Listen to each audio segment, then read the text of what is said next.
What's up, ladies and gents? It's been a while, 2 or 3 years since my first video. Thought I'd give you a rundown on some upgrades to the Note. So to be honest, I kind of lost inspiration since nobody was willing to help out with any tuning, unlocking the ECU. But then 5 days ago, I actually went to a local tuner, really popular one, and E12s and N17s are fully compatible with HPtuners software, using the same year drivetrain Canadian spec Nissan Micra. So this thing is getting tuned on June 3rd. Also,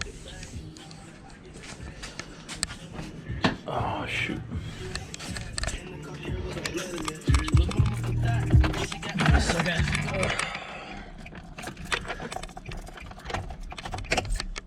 interior hasn't changed, maybe added the pedals. It's all just OEM stuff. Alright. I'll show you my other upgrades, but there is now hope to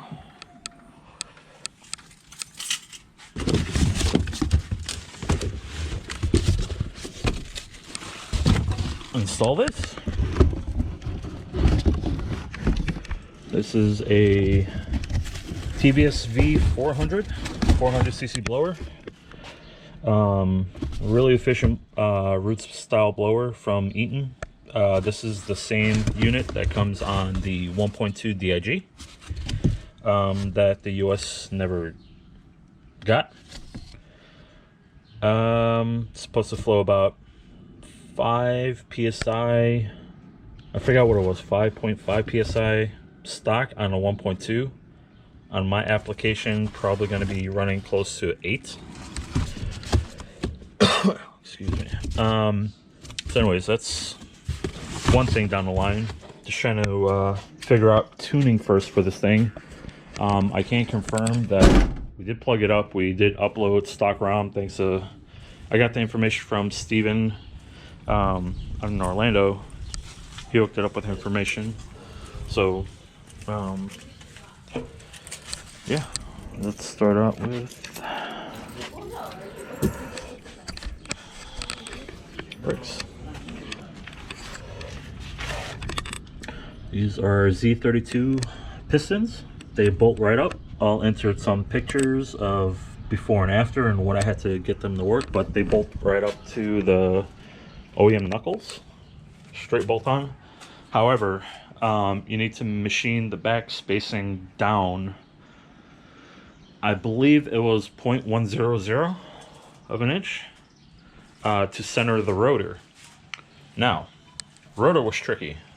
Bought a bunch of single rotors, trying to test out, trying to fit.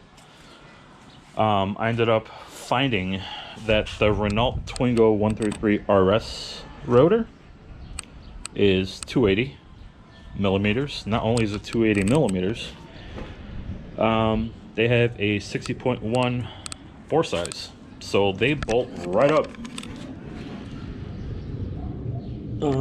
Hopefully the camera picks it up.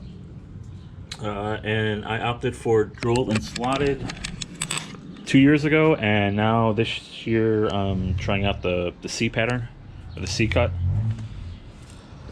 What else? I'm not trying to make this video too long, just trying to give you guys a quick update, in case you guys, I don't know, are losing inspiration as I did. Pretty much the same with the exception of the N-tec extra box. This piece is separate, this piece is separate, but I ended up using the OEM top cover. I believe this is 1 inch wider. No, probably half an inch wider. Ended up splitting the top half of this box, and then picked up another one from the junkyard, added a middle section that was about half an inch, quarter inch, and then epoxied it all together and put it back together, and it bolted up straight to the extra box.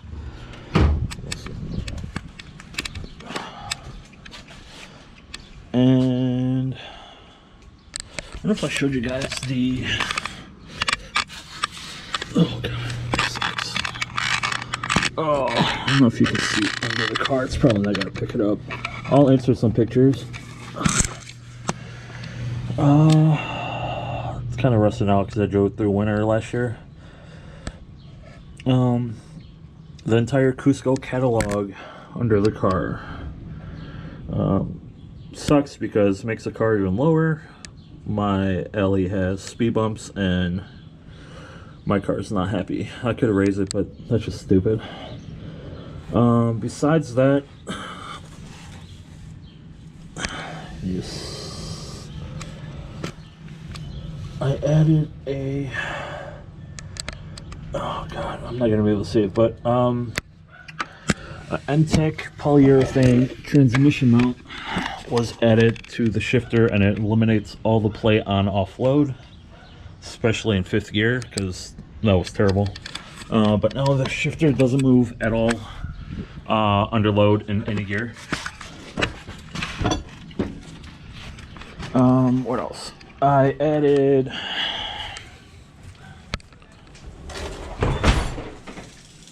alright.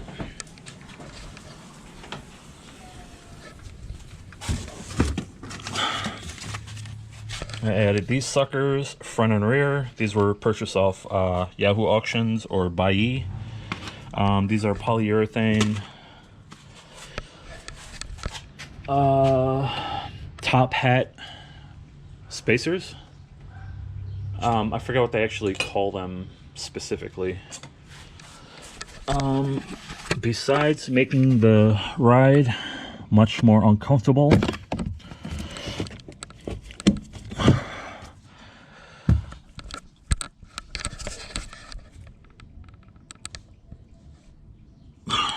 that's terrible.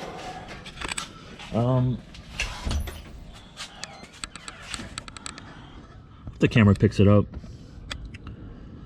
you can see the polyurethane right under the top hat of the BC coilover. And where'd that go? Where'd that go?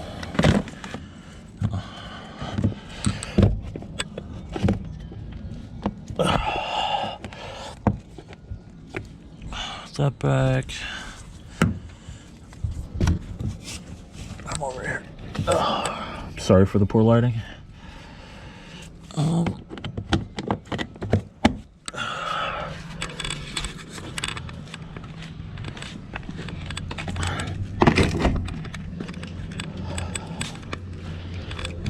Hazards off. You can definitely see them right here.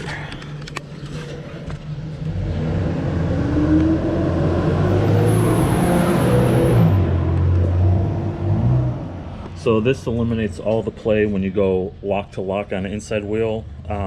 If you notice it on your vehicle without these, the entire shock housing lifts out of the housing. The strut actually picks up and lifts up out of the housing at full lock. What else? I think that's it. For this season, autocross, SCCA, I chose to go down to a 16-inch, 16 by 8, all around, running a 215 Zenny RT660. Last year, I was on same wheels, running 225 Advan AO58. Car was beautiful, but 16-inch tires, track tires, are so just trying these out because these are really affordable. Yeah, I did that. I believe that's it for now. Oh, I actually got a question. So ended up finding OEM Nismo fog lights, DRLs or whatever. However, when I attach direct power to them, 12 volts, it always blows my accessory light fuse. Tried it twice yesterday, blew twice. So they're pretty much just bolted in, not wired up. On the passenger side, there's some sort of control module which I can't figure out. I believe it's 6 wires. The LED on the left side is 2 wires. I tested out the one on the left side, just kept popping the fuse. So I'm not really sure how that's all supposed to work from Nissan. Again, there's no reference point, because apparently I'm the only stupid that's trying to do this. But I'm not really sure how Nissan wires up their DRLs. I don't know if it's supposed to go to a relay or if it's supposed to go to a something. It's got to go to something. I don't know if they attach together, but there is a plug on the headlight itself. I just believe I'm missing an entire chassis harness part. Where is it? Where are you?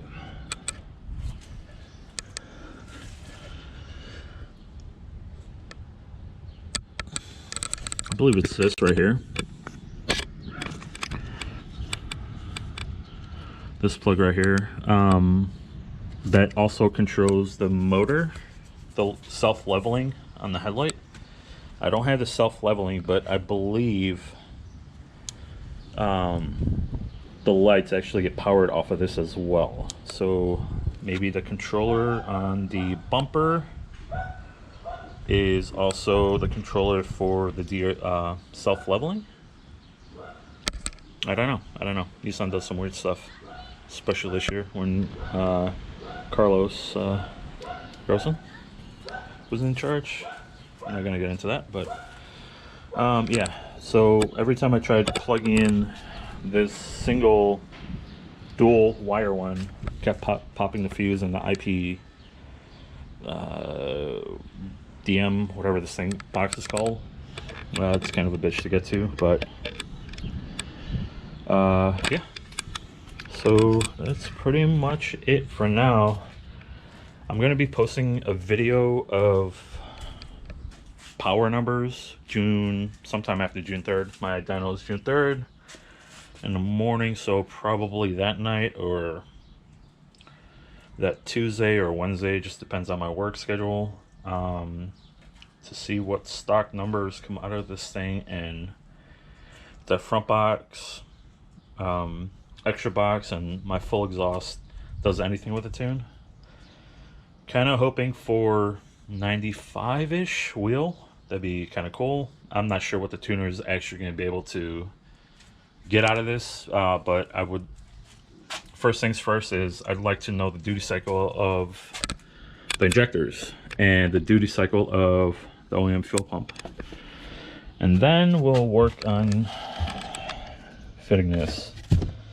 Supposed to have somebody come out to 3D scan my engine bay. Intake manifold's gonna have to come out. I'll insert some pictures of me test fitting it without the cold pipe on here, or a hot pipe,